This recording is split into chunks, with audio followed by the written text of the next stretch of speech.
Olá!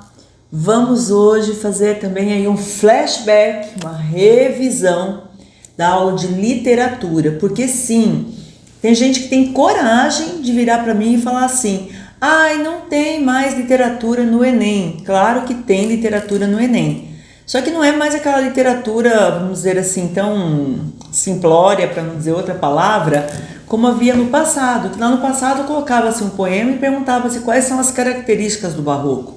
Então, às vezes, aquelas características da alternativa nem estavam ali presentes no próprio texto em análise. Então, eu quero só fazer uma revisão e coloquei para vocês uma tabela aí que eu achei super interessante, bem legal mesmo, que vai mostrar as características de cada período. É bom a gente recordar, lembrar, ressaltar, repetir que a arte, como nós vimos na aula passada, ela é uma forma de expressão do ser humano naquilo que há de mais profundo para ele. Ou seja, seus sentimentos, sua forma de ver a religião, de perceber a política, de verificar o sofrimento, a angústia, as necessidades de um povo de uma determinada época. Então, por exemplo, quando a gente olha para o barroco e se pergunta, nossa, mas por que o cara usou essas palavras tão rebuscadas? Primeiro, que não há rebuscamento algum. Eram palavras que se usavam na época e que as pessoas da época conseguiam entender completamente. Aquelas que eram escolarizadas, obviamente. Eu não vou pegar alguém que nunca foi para a escola e querer que elas entendessem, primeiro, que nem existia escola no Brasil nessa época. Segundo, fazer com que essas pessoas entendessem os conceitos filosóficos, sociológicos. Também não havia ainda a ciência da sociologia. Hoje, com a nossa visão dos estudos sociológicos, nós podemos avaliar aquela época. Então, não tem como nós exigirmos do povo ali de 1600, 1620, quando o barroco aconteceu aqui no Brasil, em termos de literatura e de escultura, de pintura nas paredes das igrejas, de vitrais, etc. Não tem como a gente exigir hoje dessas pessoas que elas tivessem uma outra visão naquela época, certo? Então, que visão é essa da época barroca? É uma visão ainda daquele mundo que está saindo do teocentrismo, do medievalismo e está em contato já com as ideias do antropocentrismo. Mas o que vai prevalecer no barroco? O teocentrismo. O que vai prevalecer no barroco? O apelo aos aspectos religiosos. Tudo bem? Então, dentre os poetas existentes à época, quais se destacaram aqui no Brasil? Realmente, como poeta, como poesia, como autor de sonetos, às vezes não, às vezes até diversos livros, nós vamos ter o Gregório de Matos. E como escritor de cartas, de alguns pouquíssimos poemas, mas principalmente de sermões, nós vamos destacar o Padre Antônio Vieira. Então vocês podem perceber o seguinte, tanto a leitura de um quanto a de outro que vocês fizeram na escola, sugerem para a gente que eram pessoas muito focadas nos problemas, nas incongruências, nas contradições presentes na sociedade. E eles vêm exatamente criticar esses elementos, tá bom? Bom, a literatura, a escultura, a pintura barroca, elas cederam ao arcadismo ou ao neoclassicismo, como vocês queiram, tá? O que é o neoclassicismo? Aí sim, aquelas ideias religiosas do barroco foram ultrapassadas, foram deixadas de lado e a arte optou por retomar aquilo que havia de clássico. O que é o clássico? É principalmente calcado nas ideias típicas da antiguidade grega e romana. Ora, do que se tratavam esses aspectos? De crenças em vários deuses, geralmente deuses que têm características humanas, não só características, mas de deuses que têm filhos com humanos. Então vocês conhecem lá da mitologia, o deus do trovão, a deusa da fertilidade. Então, para cada aspecto da vida humana ou da natureza, nós tínhamos lá os deuses próprios, né? Cada um no seu setor. É uma coisa bem hierarquizada, certo? Mas deixou de existir o cristianismo, deixou de existir o apelo religioso? Não deixou de existir. Mas nas artes, eles preferiram trocar a ampla descrição religiosa, o apelo religioso, por algo mais objetivo, por algo mais clássico, daí que vem a palavra clássico, né? Sem tanta subjetividade. Como que o arcadismo, que é europeu, veio para o Brasil? Veio principalmente quando nós estávamos no momento histórico dos embriões ali da Inconfidência Mineira.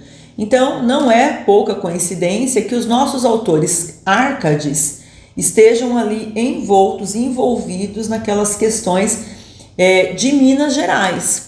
Então, Cláudio Manuel da Costa, Tomás Antônio Gonzaga, todos eles são de Ouro Preto e ali desenvolveram a sua literatura, né? Uma literatura de pastoreio. O que seria isso?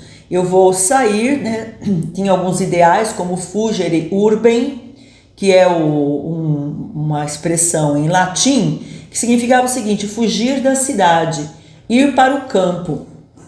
Então, como forma de distanciar-se dos conflitos políticos e buscar uma literatura que fosse objetiva, que fosse clássica, que fosse um pouco mais impessoal, que não trouxesse aqueles apelos religiosos, eles adotam o fugere urbem. Eles buscam essa, como eu posso dizer assim para vocês, linearidade, essa calma da literatura mais clássica, falando sobre uma vaquinha, que pasteia, que come pastinho, e olha ali a sua pastora, e a pastora é sempre bonita, sensual. Essa pastora vai recordar as musas da antiguidade, serão comparadas ou serão tomadas como as próprias musas.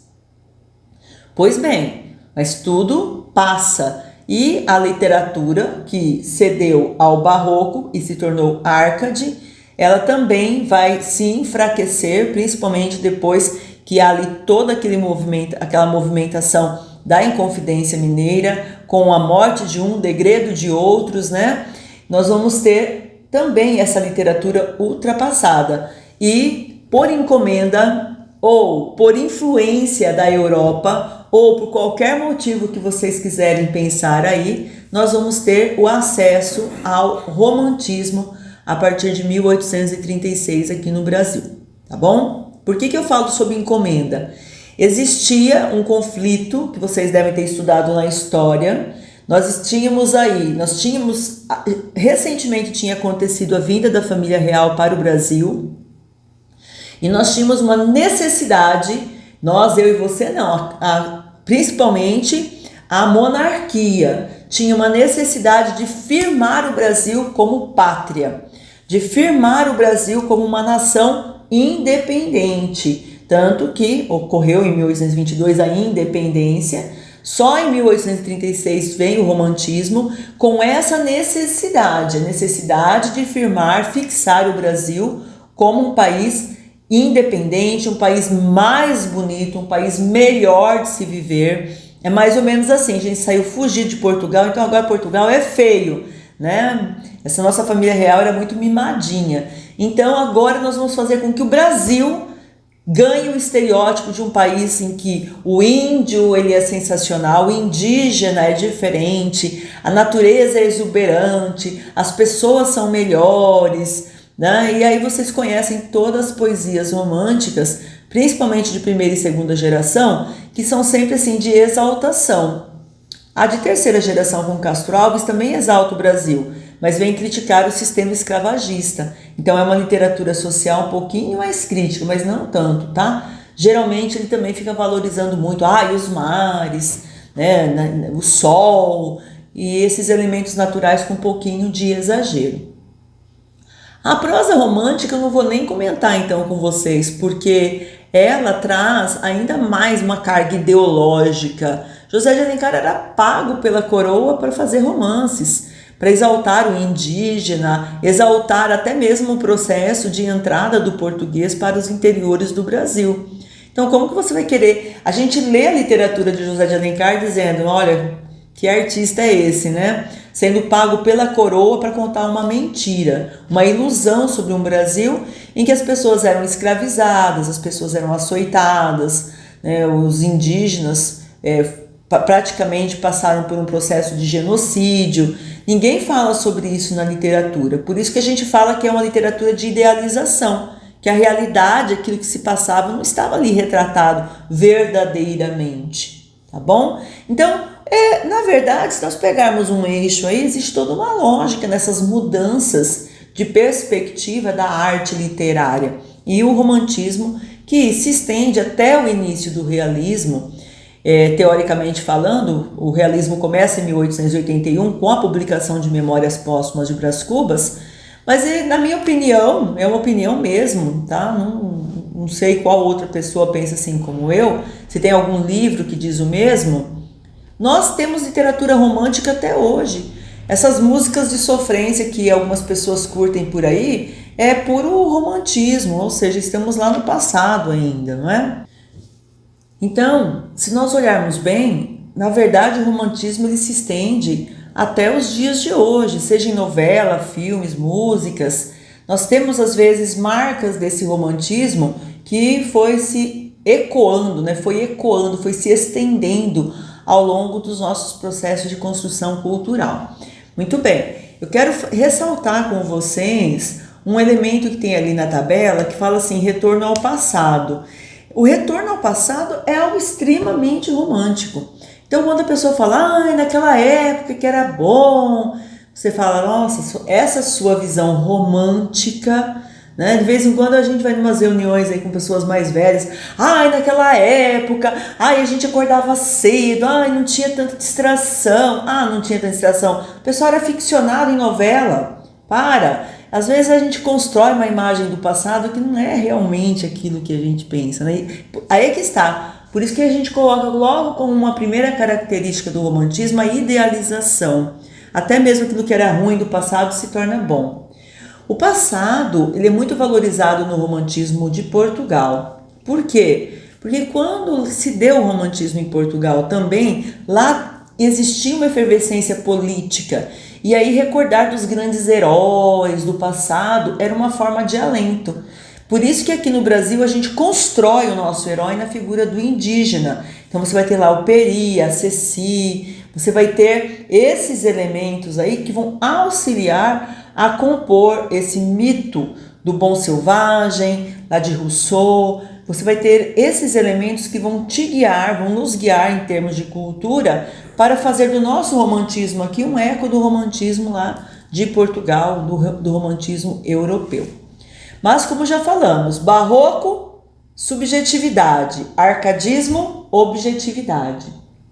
Romantismo, volta à subjetividade. E agora vai ser sucedido por quem? Pelo realismo, naturalismo, em que há um retorno a uma literatura mais objetiva. E aí, pessoal, nós estamos frente ao grande gênio da nossa literatura, que é Machado de Assis. Só aqueles que são muito ignorantes, vou falar desse jeito logo rasgando, podem negar a genialidade de Machado de Assis. Você que está me assistindo, meu aluno, talvez não reconheça essa genialidade. Então, eu te perdoo. Mais ou menos, né? Porque deveria ler ao menos Memórias Póstumas de Brás Cubas. Eu te perdoo. Agora, uma pessoa que leu pelo menos Memórias Póstumas e Quincas Borba, de Machado de Assis, e vários contos, falaram assim para mim, eu não acho assim o Machado tão genial. Meu senhor, vive sendo relançado, principalmente fora do Brasil. Os Estados Unidos consomem Machado de Assis assim exemplarmente. Nós é que realmente talvez não tenhamos uma cultura tão forte que nos permita reconhecer essa genialidade. Então, o que Machado de Assis tem de tão genial? A forma de olhar para a sociedade, quebrando aqueles paradigmas que existiam de que a mulher é pura, a religião nos auxilia, o Estado está aí para nos ajudar. Ele vem colocar o dedo na ferida e mostrar, não é bem assim não.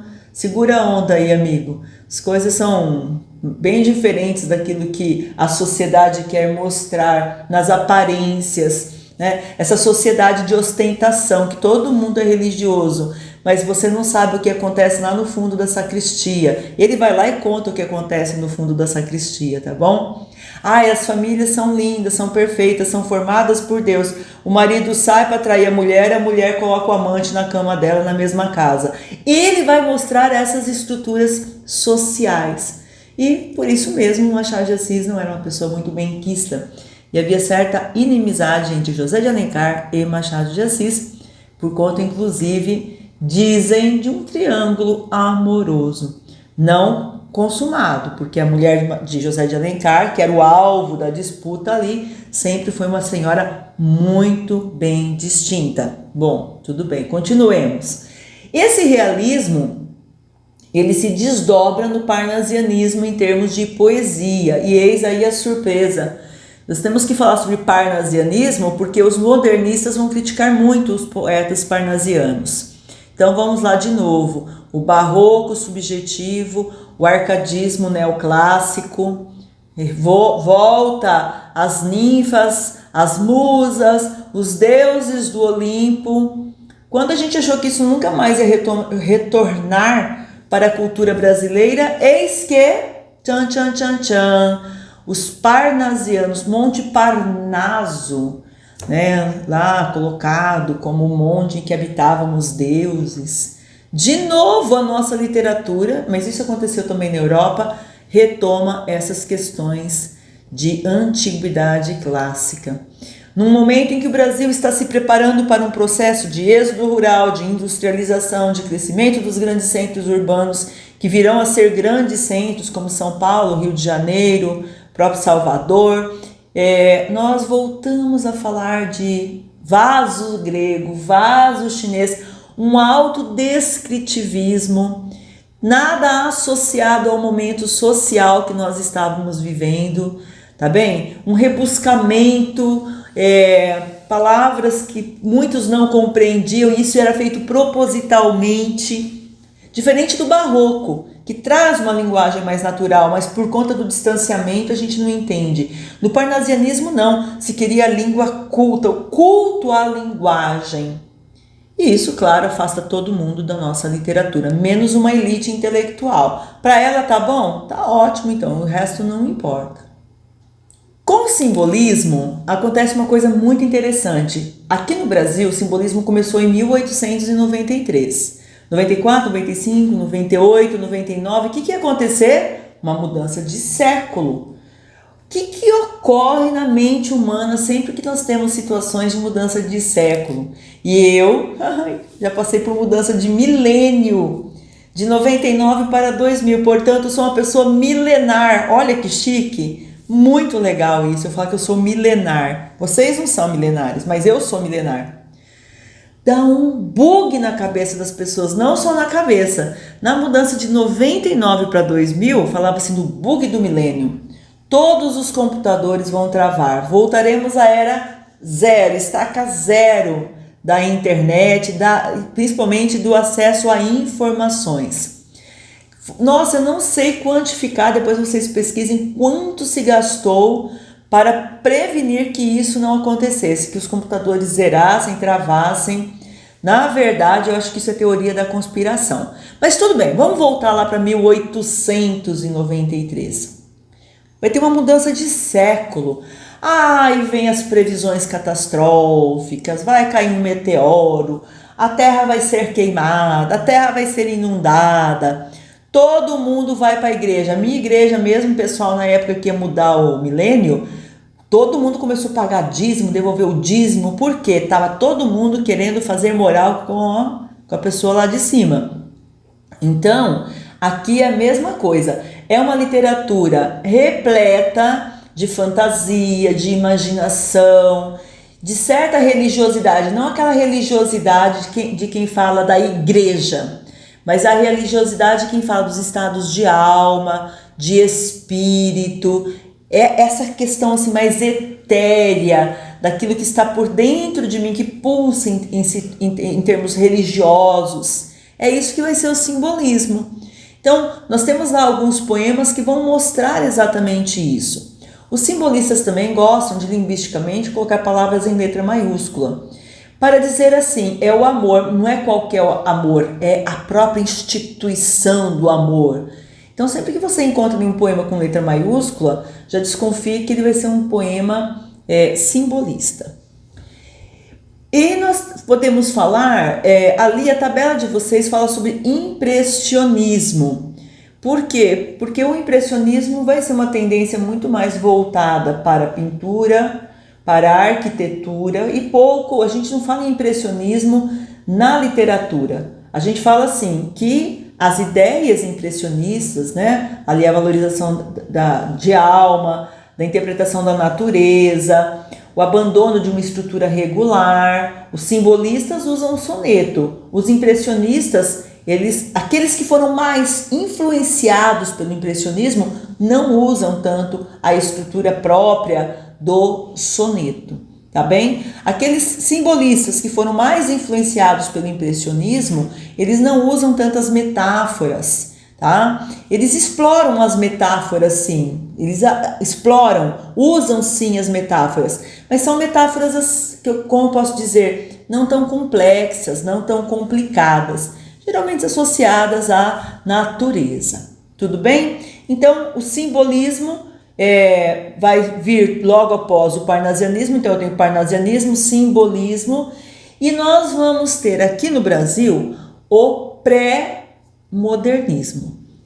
Pré-modernismo só foi concebido como pré-modernismo em 1947, 48, quando um crítico de literatura chamado Tristão de Ataíde falou: aqueles autores que nem se encaixam no naturalismo, realismo, nem romantismo, que são as estéticas do século XIX, mas ainda não são modernistas, ainda não passaram pelas inovações modernistas, nós vamos chamá-los de pré-modernistas. Vocês entendem o que eu estou falando? Lima Barreto nunca chegou em alguém e disse: eu sou um autor pré-modernista, porque não existe pré de algo que ainda não aconteceu. Não havia acontecido o modernismo ainda, então como que Monteiro Lobato diria: eu sou pré-modernista? Graça Aranha: eu sou pré-modernista. Isso não existe, ninguém falou isso antes.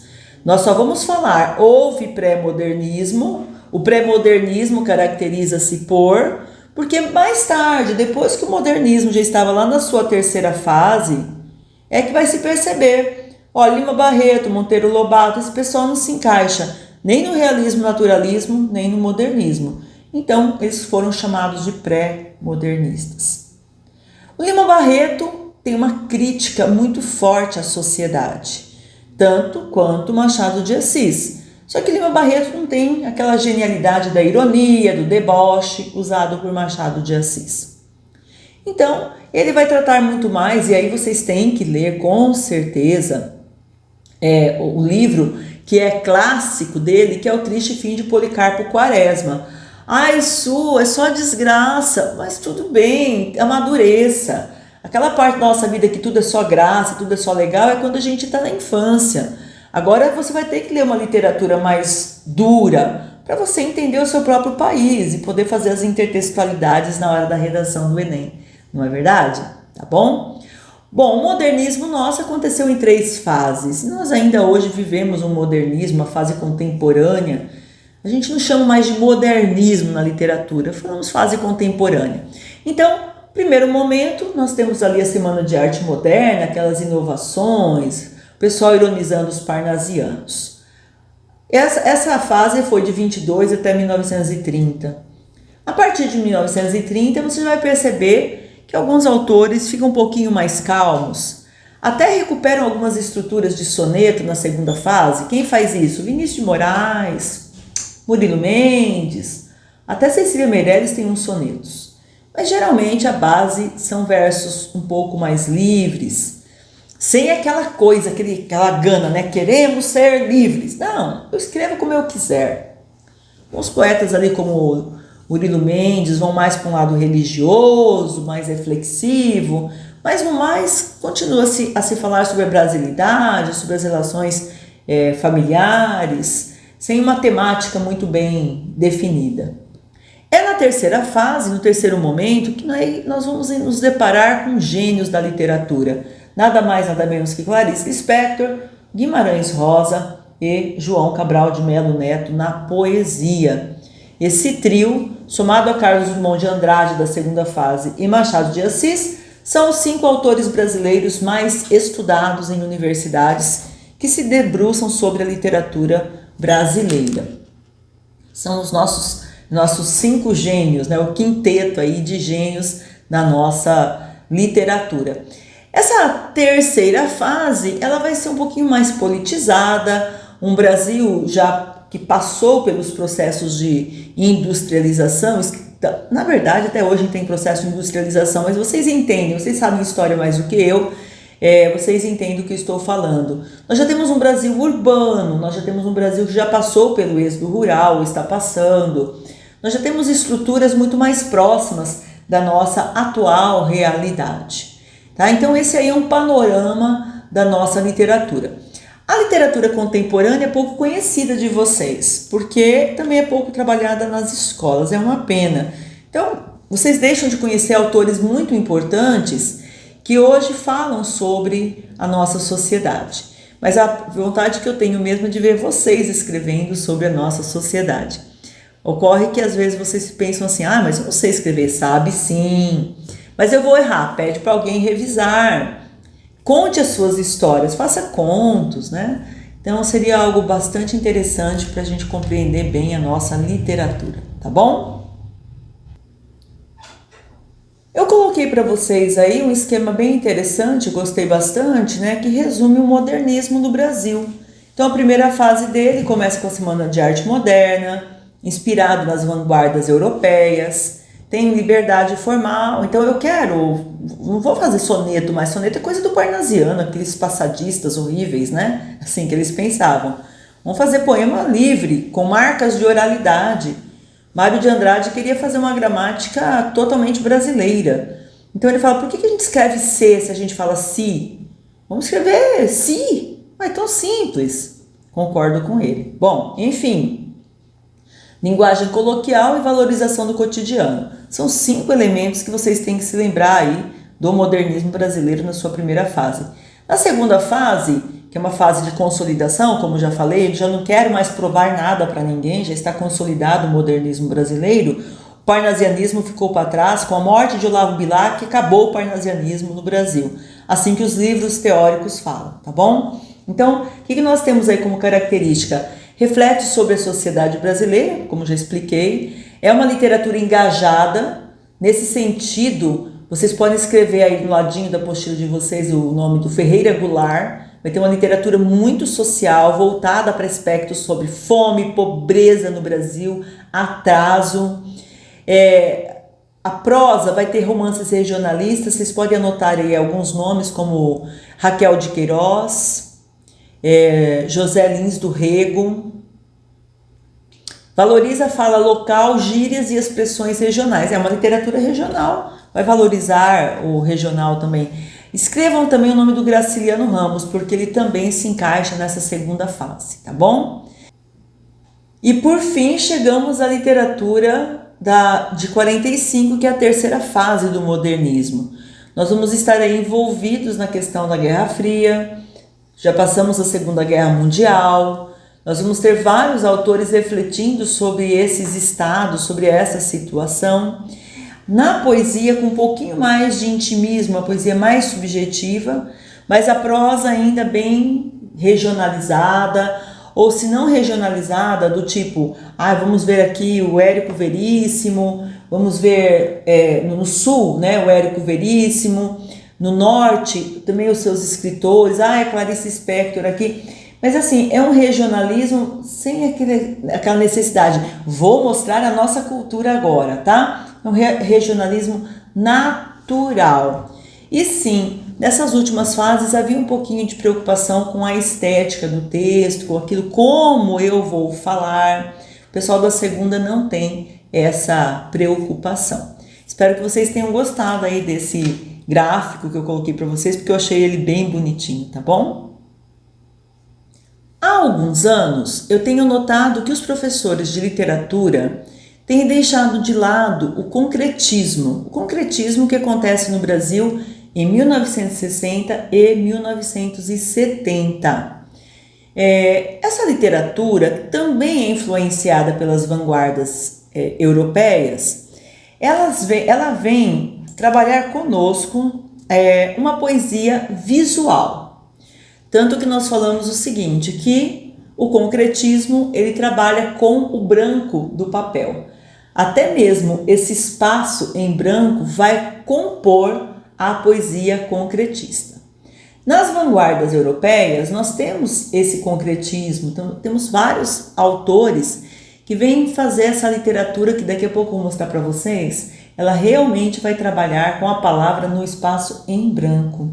Por isso que nós falamos que o concretismo, ele é verbo, voco, visual, porque é uma palavra escrita em que se apresenta um determinado som ou se explora uma questão visual, tá bom? Então, quais teorias eu quero mostrar para vocês ali, tá bom? Primeiro, deixa eu arrumar um negocinho aqui, muito bem. Visava uma espécie de poesia sem fronteiras, por cima de línguas e gramáticas. Então, não importa a sequência sintática, eu não vou usar aquela estrutura sujeito, verbo e complemento, tá? Não vou usar essa estrutura. Eu vou usar o quê? Eu vou usar o infinito. Olha que legal. Então ela começa aqui, ó. O infinito dos seus olhos me faz encontrar o infinito dos... eu acho que tô com um brinquinho de infinito aqui. Olha que bonitinho que eu ganhei de aniversário,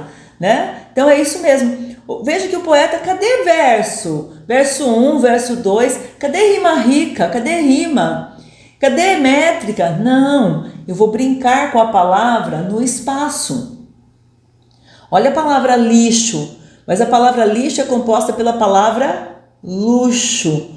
Mas qual a interpretação que eu vou ter disso? O luxo que se transforma em lixo. Aquilo que hoje é um luxo, amanhã pode se transformar em lixo. Nossa, os primeiros celulares, que luxo, como era chique ver o celular. Né? O que aconteceu com os primeiros celulares? Viraram lixo. Ou também posso interpretar assim, que o luxo já é feito como lixo, né? Que vai ser descartado. Eu não quero esse luxo para mim. Né? Então, uma poesia sem fronteiras, por cima de línguas e gramáticas. Tá? Número 2. Encerramento do ciclo histórico do verso. Para eu fazer um texto poético, não preciso mais ter verso. Isso para os concretistas, é claro. A poesia toma o conhecimento do espaço gráfico como agente estrutural. A poesia é ideogramática. O que é um ideograma? É um símbolo gráfico que representa diretamente uma ideia, tá? Com apelo à comunicação não verbal. Ela é visual, eu tenho que olhar para a poesia.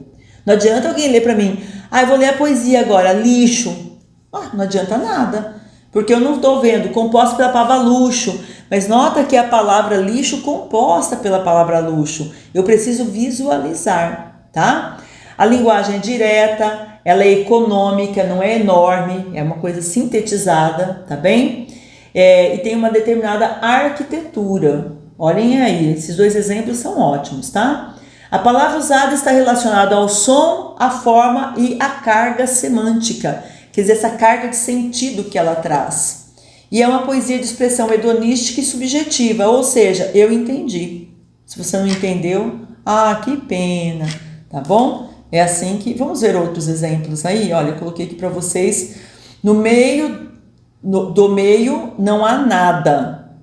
No meio do nada, nenhuma coisa. No meio da coisa, e aí ele continua, tá? Como se fosse ao fundo, né? Então, ele está falando do quê? Ele está falando do nada. Ele está falando daquilo que está no meio da coisa. E ele não chega a lugar nenhum.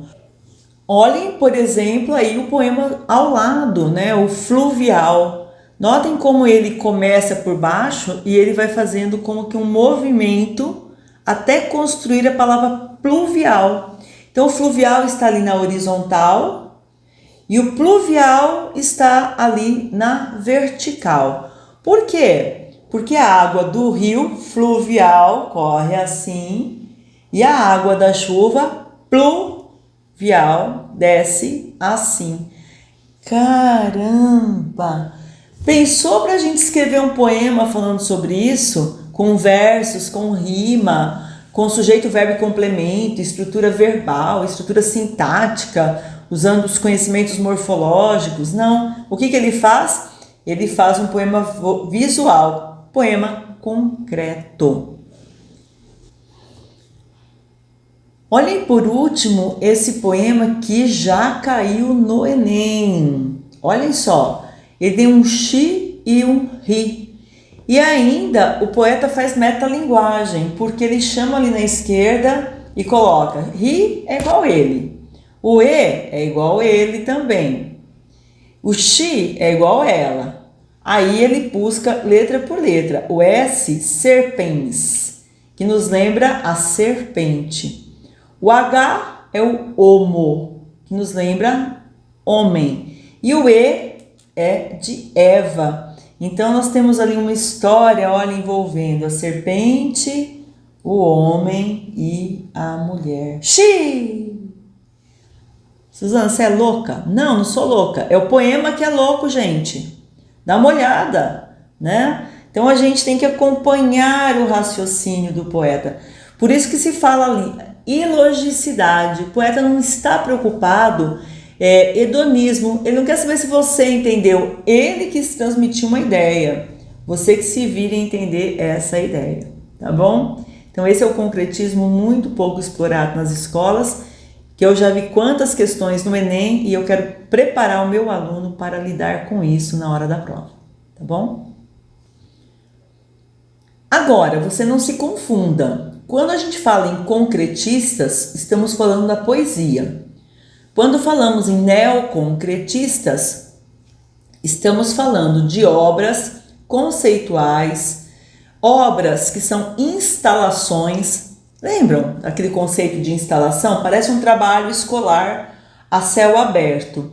Então, os neoconcretistas, eles vêm fazer exatamente isso. Eles também trabalham o espaço, mas não o espaço da folha. Eles vão trabalhar o espaço da tela ou um espaço mesmo, uma parede, um cômodo, um espaço aberto, como vocês observam aí nessas imagens. Então, essa primeira imagem, ele parece um cubo, né, em partes, com arestas, para cima, para baixo, com profundidade.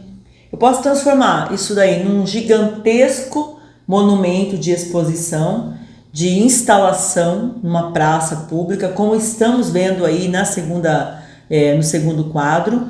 Eu posso transformar isso num enfeite de mesa, ou seja, estou explorando o quê? A geometria das formas, a criação artística dessa geometria. Quando não, temos como no terceiro exemplo, tiras sem que haja uma harmonia entre si. Então isso também é chamado de neoconcretismo. São esses elementos que trabalham um aspecto geométrico com ilogicidade, sem muito racionalismo, sem muita razão. Vai mais para o ponto de vista, o lance de olho do artista. Não temos aí uma obra de engenharia ou de arquitetura, temos um artista que vem trabalhar a geometria dos elementos, a geometria dessas formas, tá bom? A poesia praxis é uma derivação do concretismo. Vocês podem observar aí pelos exemplos que nós temos também aquela coisa assim visual, nós temos também aquela construção que trabalha com o som da palavra, a fim de aproximar sentidos, mas ela tem um tom muito mais assim de protesto. É sempre uma poesia que vem criticar uma estrutura, vem criticar uma determinada postura, seja relacionada ao homem e ao meio ambiente, o homem a si mesmo, o homem e a cidade, o local em que vive. Ela vem buscar tirar o homem, tirar o ouvinte ou o seu leitor do lugar comum, tirar esse homem da alienação. Olha aí o primeiro poema, Lua na Água. O que ele vai fazer? Ele mostra o inverso. ele mostra como se eu tivesse ali a frase lua na água, que refletida na água eu vejo o seu lado oposto, eu vejo um espelho. Alguma lua. Ele tira o L e o M e exclui a palavra lua e compõe a palavra água, que já havia sido colocada anteriormente. Depois ele fala lua alguma e o reflexo vem compor a palavra lua. E aí eu tenho lua e água e volto ao início, lua na água. O que tem de social nisso? É a cara que vocês fazem quando vocês fazem perguntas, né? Não estou aí falando de desemprego, não estou aí falando sobre fome e miséria, constituição, perpetuação de favelas no Brasil, não é isso. Mas eu estou dizendo que as coisas, as pessoas, as ideias têm duas faces. Tem aquela que se apresenta e tem o seu reflexo. Eis aí uma crítica social, né? É uma sociedade que às vezes expõe no Facebook, no Instagram, uma ideia ilusória. Se nós fôssemos ver realmente o reflexo, seria uma outra coisa, tá bem? Seja a lua na água, seja a água na lua. Então tem sim uma pegada social de crítica, nós é que temos que saber fazer essa interpretação. Olha para o poema ao lado, vida sem destino, sem, olha o sem, sempre escorrendo entre os dedos, nada podemos fazer, tão veloz sem piedade. Onde parar?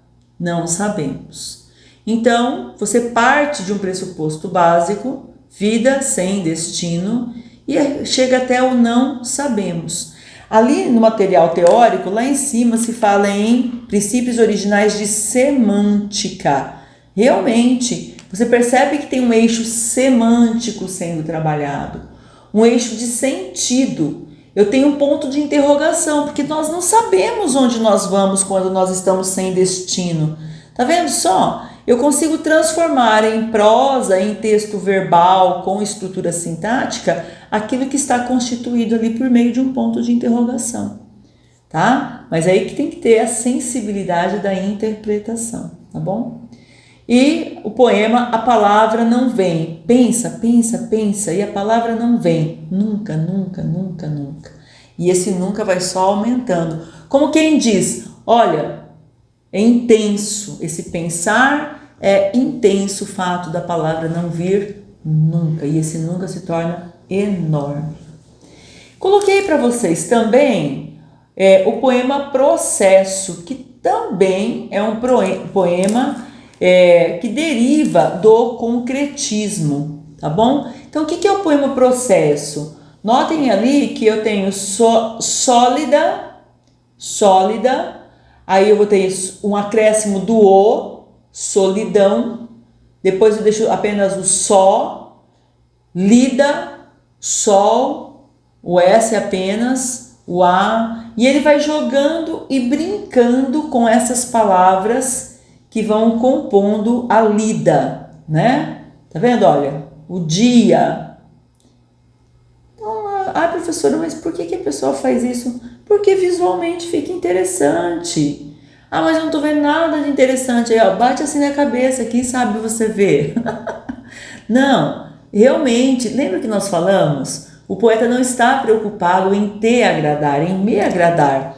Ele quer trabalhar com a palavra ali e aqueles pontinhos que nós estamos vendo ali, lembrando muito aquela comunicação que eu falei para vocês dos picotes, sabe? Eu falei para vocês sobre isso lá na outra aula, com os quais nós nos comunicávamos via fax, que vocês já não sabem mais o que é isso, telégrafo.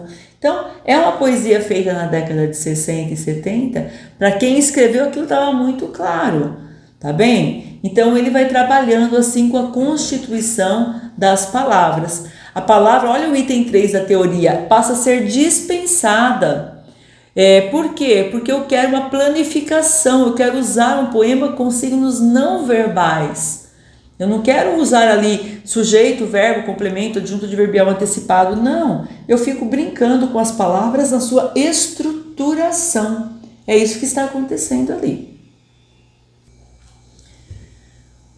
Para encerrar essa parte teórica, eu trouxe para vocês o poema Construção, de Chico Buarque. Por que ele é chamado de poesia processo? Porque, veja só, vamos analisar aqui. Ele começa assim: amou daquela vez como se fosse a última. Vamos observar que a palavra última, a palavra último, aliás, único, a palavra tímido, máquina, sólida, mágico, lágrima, sábado, príncipe, náufrago, música, bêbado, pássaro, flácido, público, tráfego, todas elas são proparoxítonas. Todas elas. Eu tenho também eixos. Amou daquela vez como se fosse a última. Vamos chamar de eixo número 1. Amou daquela vez como se fosse o último. Amou daquela vez como se fosse máquina. Olha o outro eixo. Beijou sua mulher como se fosse a última, segundo eixo. Beijou sua mulher como se fosse a única, mudou de última para única. Beijou sua mulher como se fosse lógico. E ele para aqui. Mas eu poderia falar, beijou sua mulher como se fosse máquina. Faria sentido. Beijou sua mulher como se fosse sólida. Beijou sua mulher como se fosse mágico. Beijou sua mulher como se fosse lágrima. Ele poderia mudar os eixos, como se fosse um cubo mágico ali, e tudo faria sentido. Ele poderia falar, e cada filho seu como se fosse o único, ou e cada filho seu como se fosse o pródigo, e cada filho seu, entendem? Ele pode continuar fazendo essas trocas, que ainda assim faria sentido. Por isso que é um poema processo, porque eu consigo desdobrar, eu consigo construir sentidos com base em uma sentença, tá bom? Também estou inovando a nossa apostila, trazendo um pouquinho daquilo que vem compor a música, principalmente a partir da década de 60. Então, como nós temos ali, os anos 60 se caracterizaram pelos grandes festivais da TV Record de São Paulo. Inclusive, mandei para vocês um vídeo já mostrando alguns desses festivais, com críticos explicando o valor histórico desses festivais. Tá bom? Igual hoje eu vejo vocês assistindo Big Brother, torcendo, o dia que tem paredão, aquela coisa toda. Na década de 60 e 70 havia os festivais. E os grandes cantores, como Gilberto Gil, Caetano Veloso, Roberto Carlos, participavam ali como alguém que estava concorrendo normalmente, era desclassificado, classificado, tudo mais, sem vergonha, sem nenhum tipo de vexame, tá bom? Em 68 surgiu o tropicalismo, então nós já fizemos inclusive questões sobre o tropicalismo, guiados, vamos dizer assim, principalmente por Caetano Veloso e Gilberto Gil aqui no Brasil, e eles queriam o quê? Uma transformação das artes.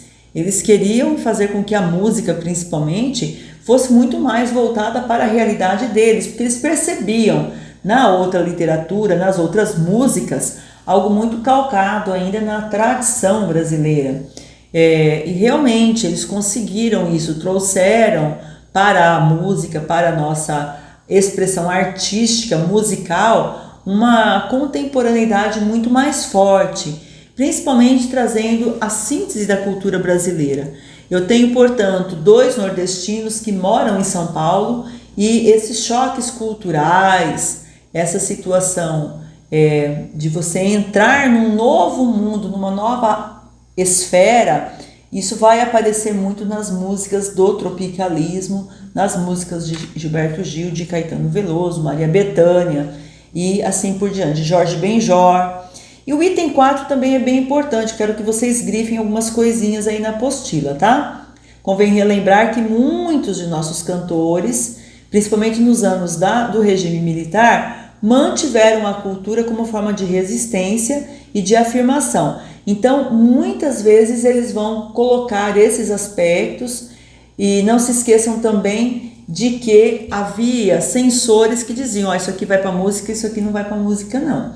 Então é interessante vocês terem contato com essas músicas, porque elas acabam aparecendo nas nossas provas.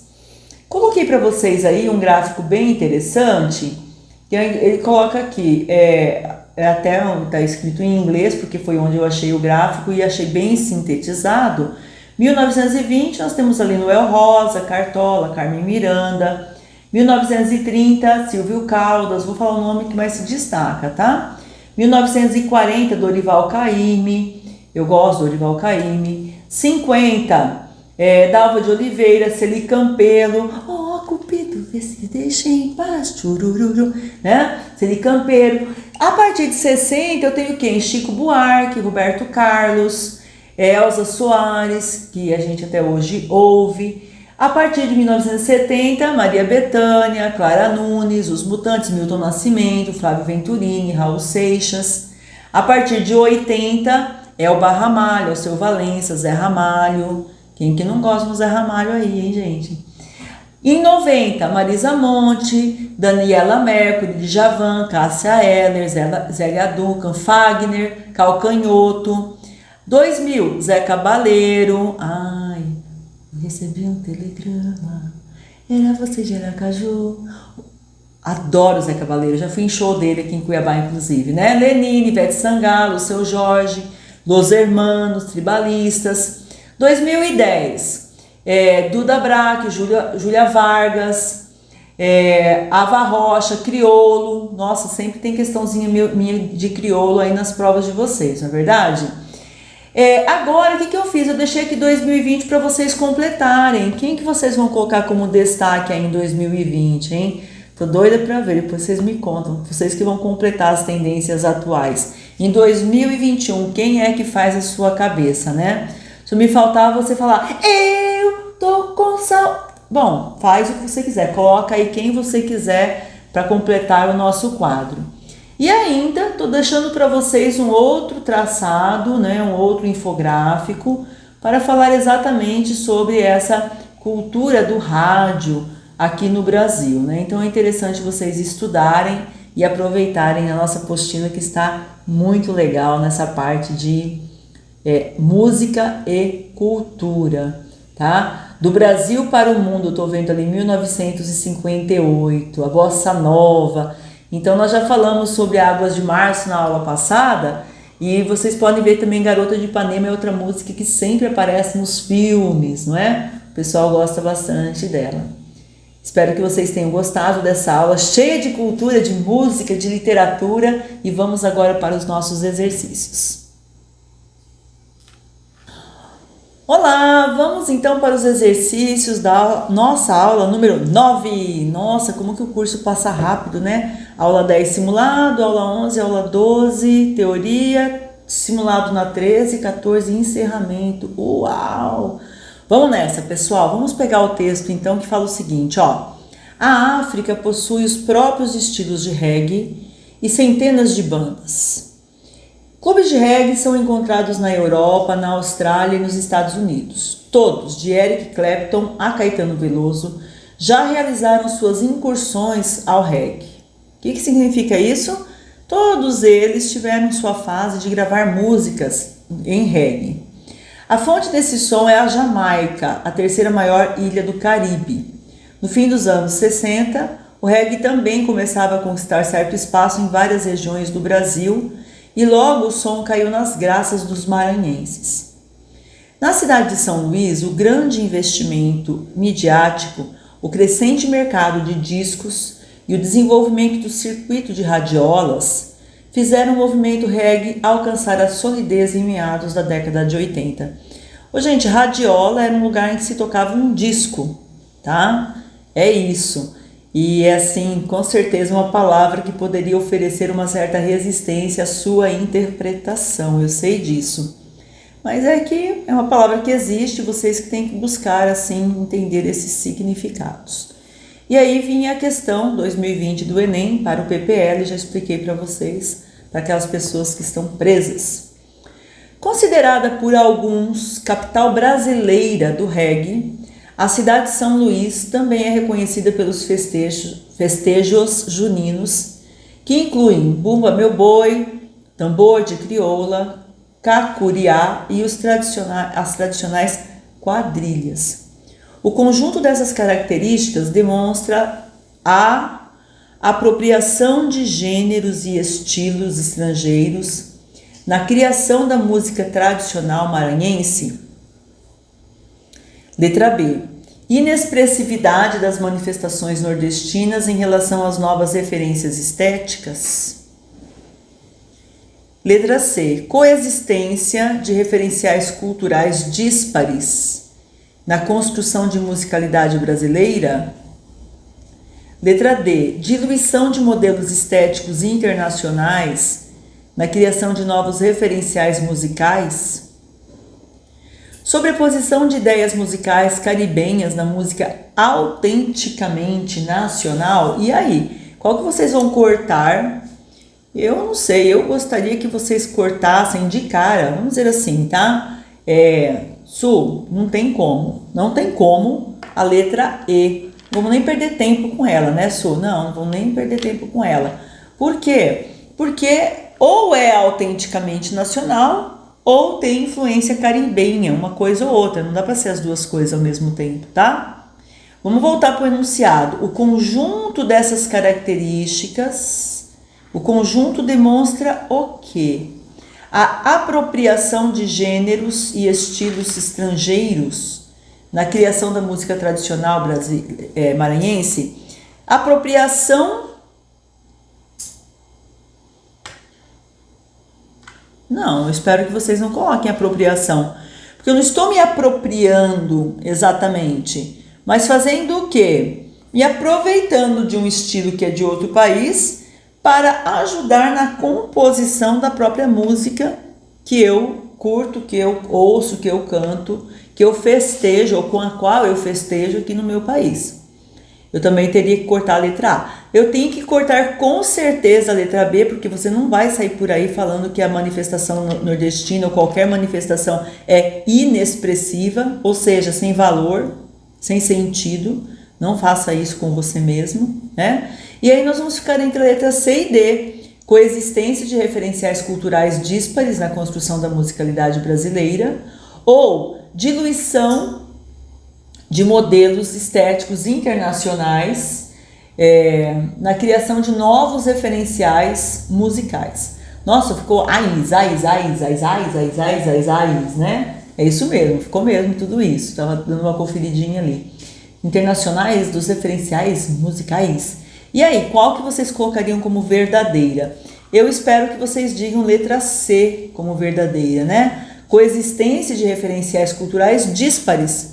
Por quê? Porque eu estou juntando o Bumba Meu Boi, o tambor da crioula, o cacuriá, as tradicionais quadrilhas com uma música que vem de outro país, que é diferente, tá bom? Então essa disparidade está exatamente na gênese, no início, de onde vem cada uma das manifestações, mas que acabam construindo uma determinada musicalidade, tá bem? Então letra C é a nossa resposta. O que está errado na D, Su? Diluição de modelos estéticos internacionais?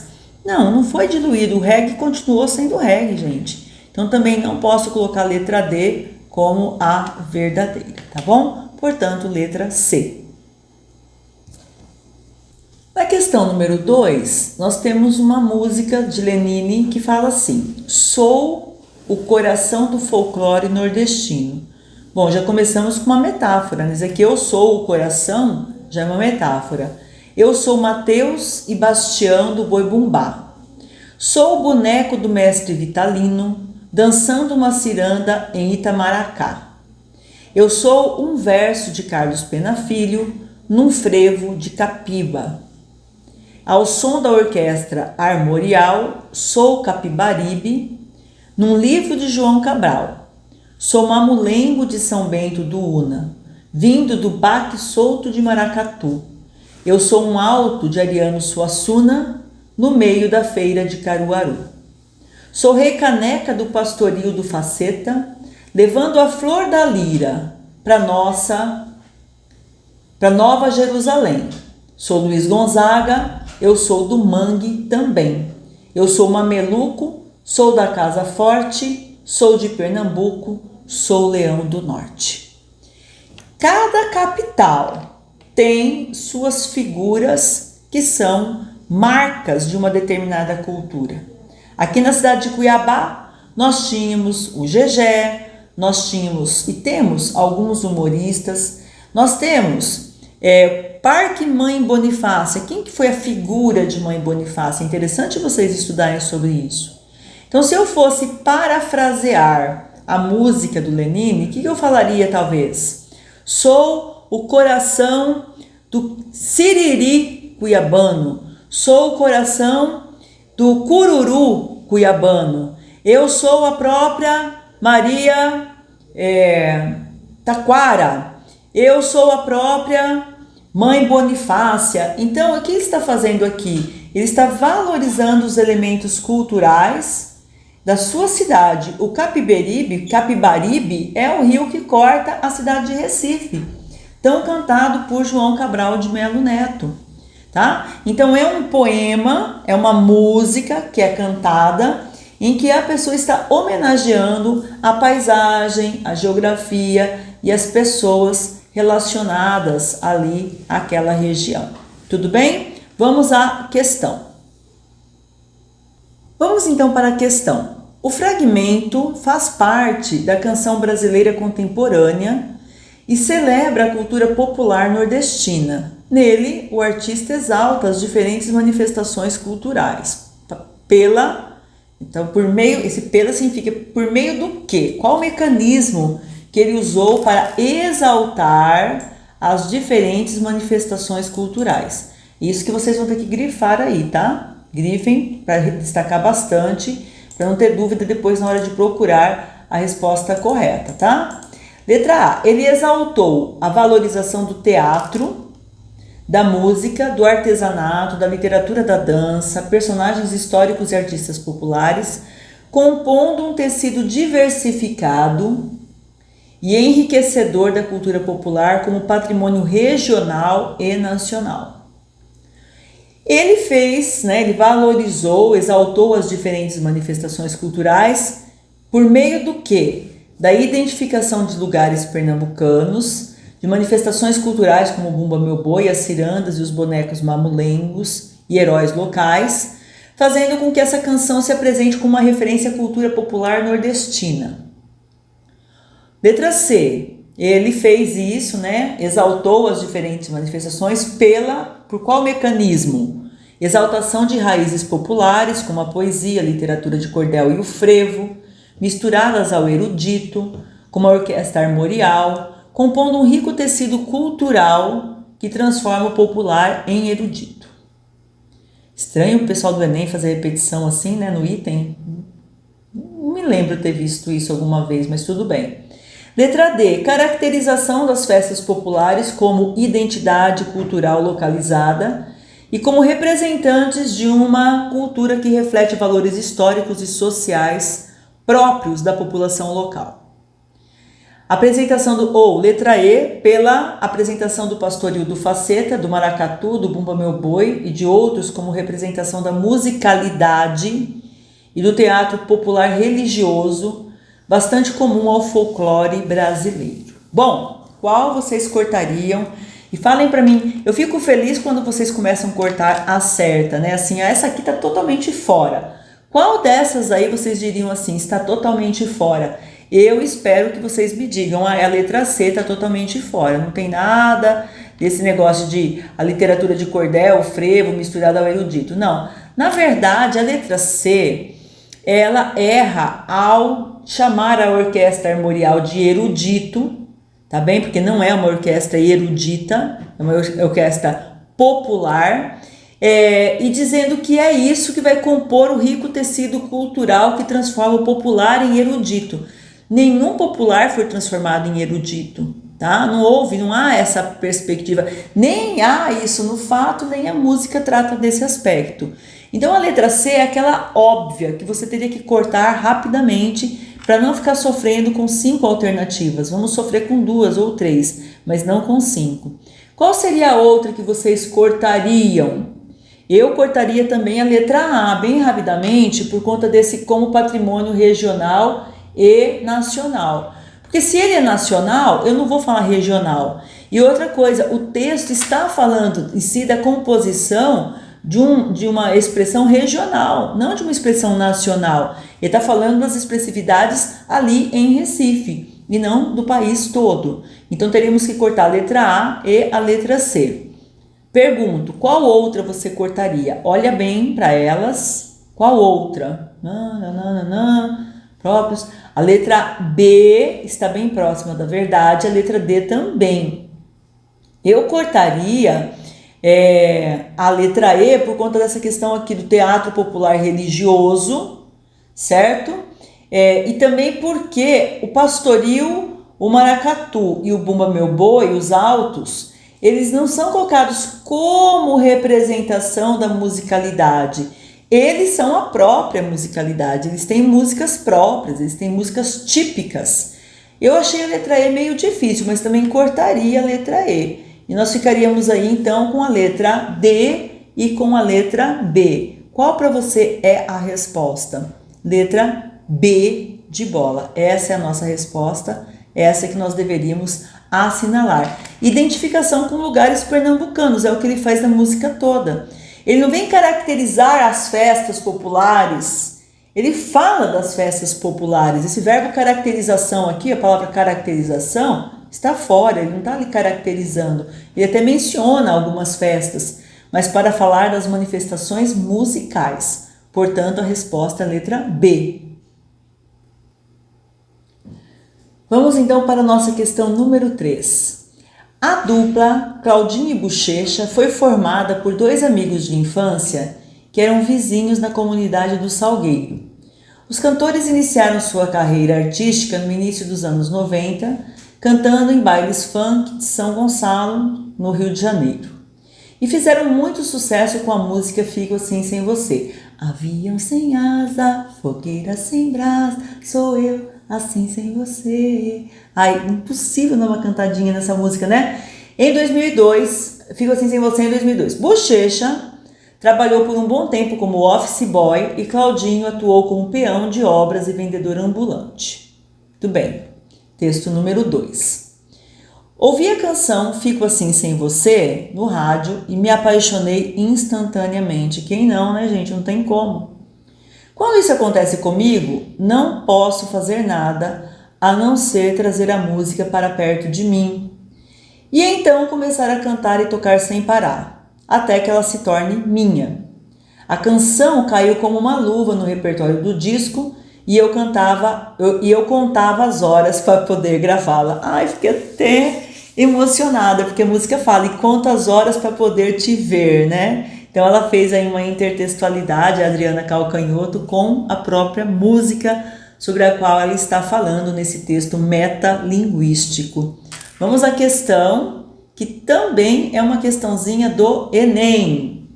A letra da canção Fico Assim Sem Você, que circulava em meios populares, veiculada pela grande mídia, começou a integrar o repertório de crianças cujas famílias tinham o hábito de ouvir o que é conhecido como MPB. O novo público que passou a conhecer e apreciar essa música revela, letra A legitimação de certas músicas quando interpretadas por artistas de uma parcela específica da sociedade. Letra B, admiração pelas composições musicais realizadas por sujeitos com pouca formação acadêmica. Letra C, necessidade que músicos consagrados têm de buscar novos repertórios nas periferias. Importância dos meios de comunicação de massa na formação da música brasileira. Função que a indústria fonográfica ocupa em resgatar músicas da periferia. Então vamos lá, nós temos que comparar o texto que conta a história da música com o depoimento da Adriana Calcanhoto sobre a música, tudo bem? Então, o novo público, é isso que nós vamos analisar, que passou a conhecer e apreciar essa música, revela o quê? Tá? O novo público revela o quê? Qual vocês cortariam? Eu cortaria a letra E. Bem rapidamente eu cortaria a letra E. Por quê? Porque o novo público não revela a função que a música fonográfica ocupa em resgatar músicas da periferia. Pode ser até fato que aconteça isso que está na letra E, mas isso não corresponde ao que foi colocado no nosso enunciado, tá bem? Então eu vou cortar essa letra E. Letra D, vamos de trás para frente. Importância dos meios de comunicação de massa na formação da música brasileira. Nossa, que extrapolação é essa? Se eu colocar a letra D, dá a impressão que é a única música popular brasileira que existe, eu fico assim sem você, né? Então a letra D não pode ser a nossa resposta, porque ela está extrapolando o sentido do texto. Letra C, necessidade que músicos consagrados têm de buscar novos repertórios nas periferias. A pessoa acorda necessitada, não vou nem beber água, nem escovar dente, nem comer nada, porque estou com uma necessidade de na periferia resgatar. Isso não acontece. Então também vou cortar a letra C. E aí eu quero saber de vocês se a resposta certa é letra A ou letra B. O que vocês me falam? Admiração pelas composições musicais realizadas por sujeitos com pouca formação acadêmica. Ah, você tem pouca formação acadêmica? Ah, então eu vou gostar da sua música. Não, né, gente? Não dá certo. Realmente a nossa letra certa é a letra A. Não. A. Legitimação de certas músicas quando interpretadas por artistas de uma parcela específica da sociedade. É a letra que se encaixa, eu não concordo muito com ela, porque mesmo na voz do Claudinho e Bochecha, que eram rapazes de periferia, a música fez bastante sucesso. Ocorre que a dupla se desfez, porque um deles faleceu, e o que acontece? A Adriana Calcanhoto bateu bastante na música, tanto que algumas pessoas não sabem que ela era cantada pela dupla que realmente a compôs. Acho que é da Adriana Calcanhoto e ponto final.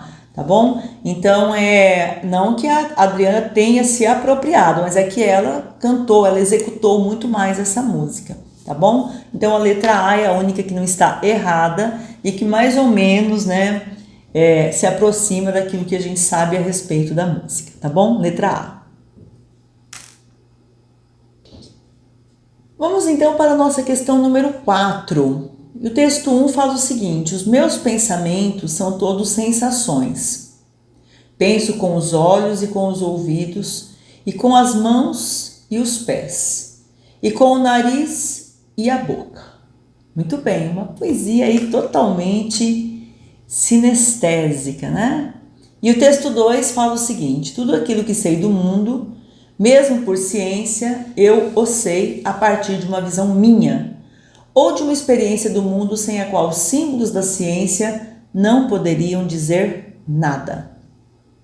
Muito bem, vamos confrontar esses dois textos que tem um certo grau de dificuldade, né? Olha o texto 2, aquilo que eu sei do mundo, mesmo por ciência, eu vou saber por uma visão minha, por uma experiência do mundo sem a qual os símbolos não dirão nada para mim, tá? Vamos guardar isso aqui, ó. Grifem, os símbolos da ciência não poderiam dizer nada se eu não tivesse uma visão própria das verdades trazidas pela ciência, ok? Vamos à questãozinha que também é do Enem, do nosso último Enem. E é da prova de ciências humanas, eu tô metida, hein, fazendo prova até das ciências humanas com vocês aqui na interpretação de texto.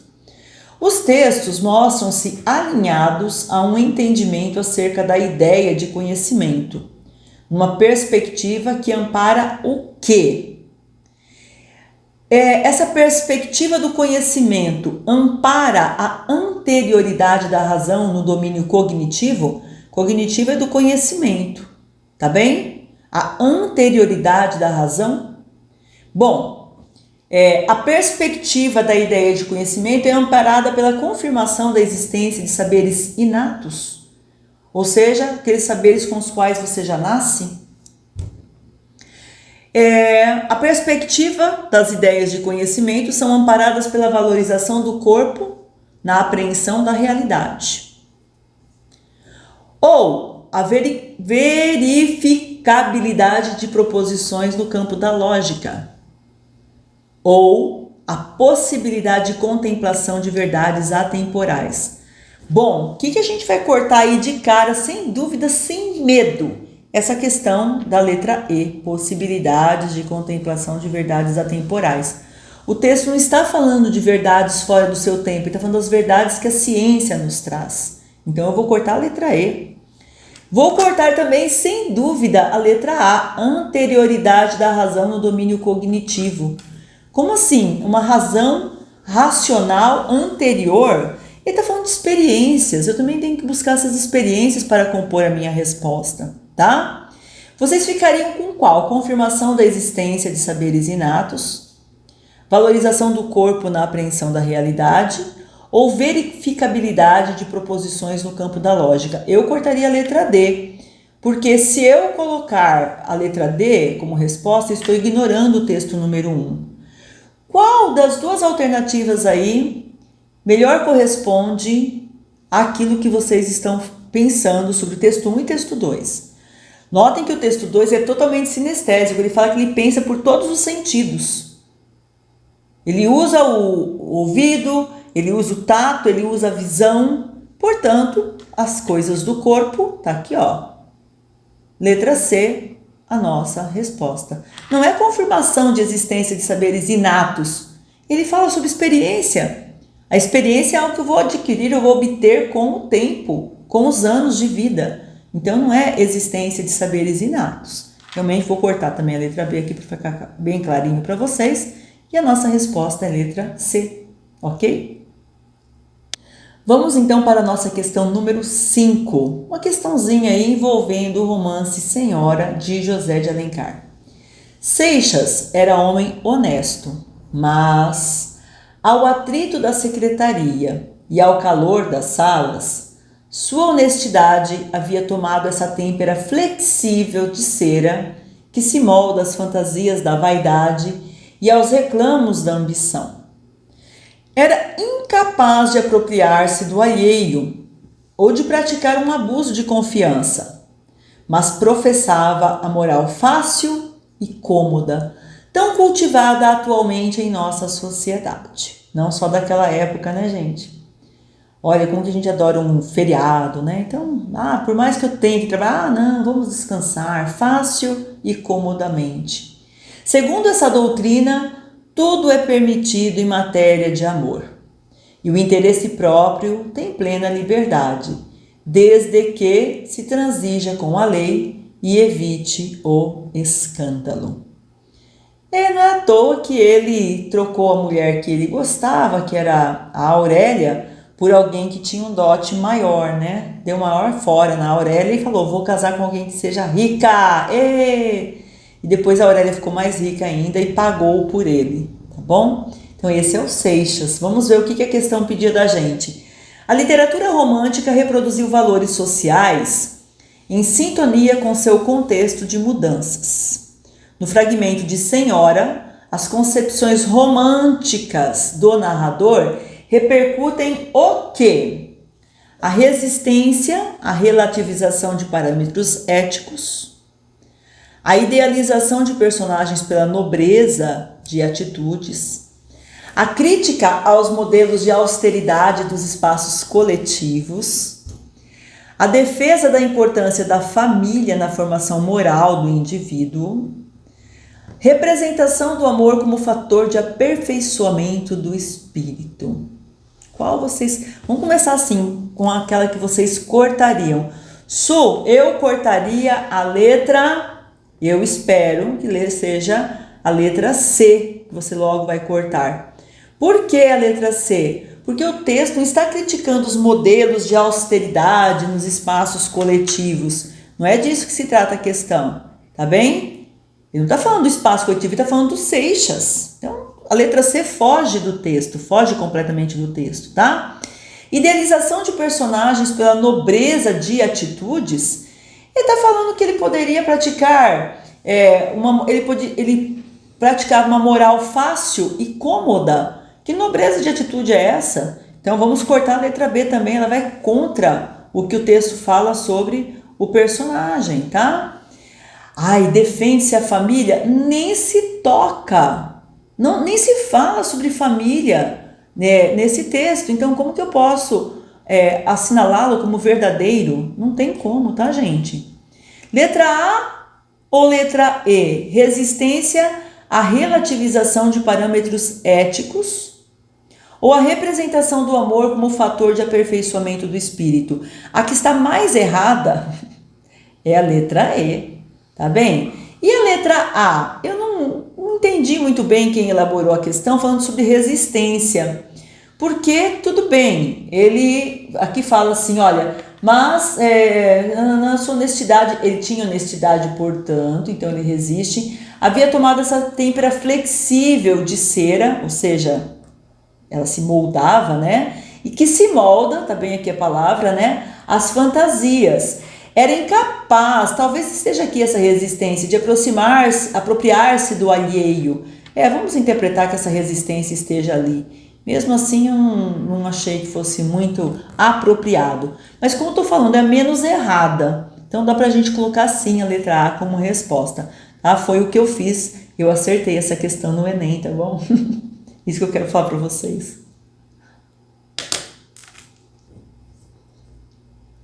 Mais uma vez, olha quem aparece pra gente. É pau, é pedra, é o fim do caminho, é um resto de toco, é um pouco sozinho, é um caco de vidro, é a vida, é o sol, é a noite, é a morte, é o laço, é o anzol, é peroba do campo, é o nó na madeira, caingá, candeia, é o Matita Pereira. Matita Pereira compõe uma lenda, é uma bruxa que à noite se transforma num pássaro estridente, que fica ali, sabe, gritando, gritando, gritando, até que a pessoa da casa em que ela está ali gritando, que ela pousou, lhe promete alguma coisa. Aí ela vai embora e depois volta para cobrar. Então, notem como Tom Jobim usa aí também elementos folclóricos na composição da música Águas de Março, que já lemos, né, foi considerada a melhor música, mais reconhecida música brasileira de todos os tempos, tá bom? Vamos para o texto número 2. A inspiração súbita e certeira do compositor serve ainda de exemplo no lema antigo: nada vem do nada. Para ninguém, nem mesmo para Tom Jobim. Duas fontes são razoavelmente conhecidas. A primeira é o poema O Caçador de Esmeraldas, do mestre parnasiano Olavo Bilac. Olha só, não é acusação de plágio, mas de inspiração, né? Olha a palavra inspiração ali colocada, né? Porque Olavo Bilac escreveu o quê? Foi em março, ao findar da chuva, quase à entrada do outono, quando a terra, em sede requeimada, bebera longamente as águas da estação. Então, chuvas de março, né? E a outra é um ponto de macumba, gravado como sucesso por J.B. Carvalho, do conjunto Tupi. Então, o que cantou lá o Carvalho? É pau, é pedra, é seixo miúdo, roda baiana por cima de tudo. Combinar Olavo Bilac, lá do parnasianismo, da elite, com a macumba já seria bom. Mas o que se vê em Água de Março vai muito além. Tudo se transforma numa outra coisa e numa outra música que recompõe o mundo para nós. Nossa, que lindo, né? O livro é o samba mais bonito do mundo, 3 canções de Tom Jobim. Olha só que legal, né? A pessoa que sabe escrever faz obra de arte, não é verdade? Vamos para a questão, então. O enunciado diz assim: ao situar a composição no panorama cultural brasileiro, o texto 2 destaca o ou a. Eu quero fazer um comentário com vocês. Antigamente, as questões do Enem tinham enunciados enormes. Essa tendência foi revertida. Hoje em dia, nós temos aí uma coisa bem sequinha, né? Antigamente, até a resposta vinha no enunciado. Agora, você tem que procurar realmente essa resposta na questão. Vamos então para a letra A. Diálogo que a letra da canção estabelece com diferentes tradições da cultura nacional. Singularidade com que o compositor converte referências eruditas em populares. De novo a palavra erudita aparecendo pra gente, né? O que é erudição? É aquele tipo, na música pelo menos, de músico que está num nível tão elevado de interpretação de pautas musicais, de ritmos, de símbolos que compõem todo o sistema semântico ali da música, que ele se afasta daqueles que são os populares. Ah, eu conheço do Ré, Mi, Fá, Sol, Lá, Si, né? A escala maior, a escala menor, mas você sabe dos bemóis, sustenidos, dos vários ritmos, sabe tocar em clave de Fá? Hã? Como é que é isso? Aí você já está próximo da erudição. É isso que acontece no texto 2? Por favor, né? Letra C, caráter inovador com que o compositor concebe o processo de criação artística. Letra D, relativização que a letra da canção promove na concepção tradicional de originalidade. Resgate que a letra da canção promove de obras pouco conhecidas pelo público no país. Então, o que o texto 2 destaca sobre a música Águas de Março de Tom Jobim? Destaca o que está na letra A, gente. Esse é o nosso gabarito. Ele estabelece um diálogo com outros elementos, com o parnasianismo, com uma música de macumba, tá? Letra B tá errada por quê? Porque ele não reverteu, esse lance do erudito aqui, ó, que mata a letra B. Ele não converte referências eruditas. Ele pega lá um poema do parnasianismo e a música da macumba. Quem fez isso? Foi o Tom Jobim, não foi o autor do texto 2. Então não dá para colocar a letra B. Letra C. Ele concebe um processo inovadora a forma com que o compositor concebeu o processo de criação artística? Não. Inúmeros escritores fazem referência a outros autores. Geralmente nós temos referência intertextual a Camões. Não foi Tom Jobim que inaugurou essa forma de composição em que você homenageia um autor do passado, tá? Então não dá para ser a letra C. Letra D, relativização que a letra da canção promove na concepção tradicional de originalidade. O que é uma concepção tradicional de originalidade? Gente, isso não faz sentido. Então, nem corresponde ao texto e nem tem sentido nela própria. Então também vamos cortar a letra D, tá bom? Letra E, resgate que a letra da canção promove de obras pouco conhecidas pelo público. Não, definitivamente a música não quer resgatar músicas pouco conhecidas. Teve inspiração, pronto. Isso que é intertextualidade, tá bem? Nem o Tom Jobim escapou, é o que o texto fala. Portanto, a nossa letra certa é a letra A. Para fazer a questão 7, eu tive que gravar várias vezes, porque toda vez que eu começava a ler a letra dessa música, dava aquela emoção, porque ela é linda. E ela diz assim: devia ter amado mais, ter chorado mais. Aí eu chorei já hoje, viu, pessoal? Ter visto o sol nascer. Devia ter arriscado mais e até errado mais. Ter feito o que eu queria fazer. Queria ter aceitado as pessoas como elas são.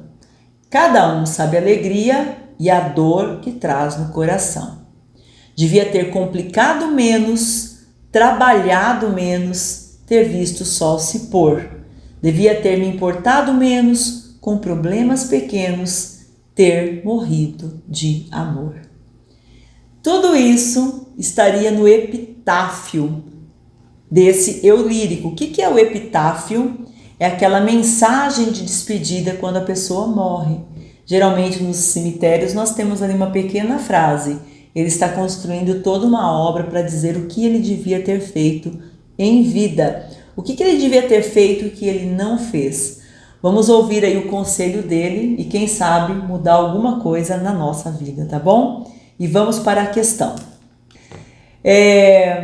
Vamos lá. Enem 2020, fresquinha a questão, hein, pessoal? O gênero epitáfio, palavra que significa uma inscrição colocada sobre lápides, tem a função social de homenagear os mortos. Nesse texto, a apropriação desse gênero no título da letra da canção cria qual efeito? O efeito de destacar a importância de uma pessoa falecida. Acho que não dá essa, hein? De expressar desejo de reverter as atitudes, de registrar as características pessoais, de homenagear as pessoas sepultadas ou sugerir notações para lápides. Veja só, nós temos uma música e nós temos o gênero. O gênero é o epitáfio, certo? Associada à música, porque nós temos que fazer essa associação, senão qual seria a razão da música estar ali colocada? Nós vamos colocar qual resposta como verdadeira? Eu espero que vocês tenham dito letra B de bola, expressar desejo de reverter as atitudes. Por que não é a letra A, Su? Porque a música não fala de pessoas falecidas, ele fala o que ele gostaria de ter feito, né? E talvez ele vai até colocar isso numa lápide dele. Então ele não está fazendo uma homenagem, que está na letra D, nem mesmo registrar as características pessoais. Porque ele não está falando dele, ele está falando do que ele gostaria, o que ele poderia ter feito. Portanto, a nossa resposta é a letra B. Ok? Espero que vocês tenham gostado dessa unidade e vamos dar sequência no nosso curso que já está quase acabando.